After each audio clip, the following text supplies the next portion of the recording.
But వాటిని కూడా light తీసుకుంటున్నాను. కామెంట్స్ ఆఫ్ చేసుకోవడం అట్లా ఏం లేదు, ఎందుకంటే ఎవరి ఒపీనియన్ ఏంటో తెలుస్తుంది. సో అంతే, నేను ఆఫ్ చేయడం అలా చేయను. ఓకే. ఈ కాస్ట్యూమ్స్ అవన్నీ ఉంటాయి కదా నువ్వు వేసుకుంటా ఉంటావు, అవన్నీ సెలక్షన్ ఎవరో నీవు ఓనా లేకపోతే లేదు మమ్మీ సెలక్షన్?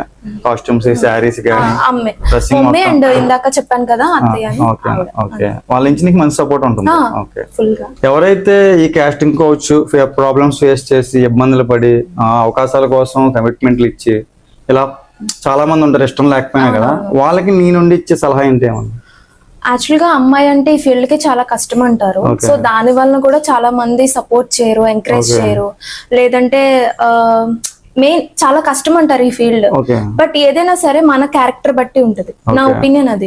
ఈ ఇన్స్టాగ్రామ్ ట్రెండింగ్ అన్నిటి వల్ల ఒక ఫేమ్ అనేది ఏర్పడుతుంది. అవును. ఈ ఫేమ్ ఏర్పడినప్పుడు చుట్టూ ఉన్న వాళ్ళు మనం చూసినప్పుడు ఒక స్మైల్ ఇవ్వడం, సంథింగ్ ఒక ఫీల్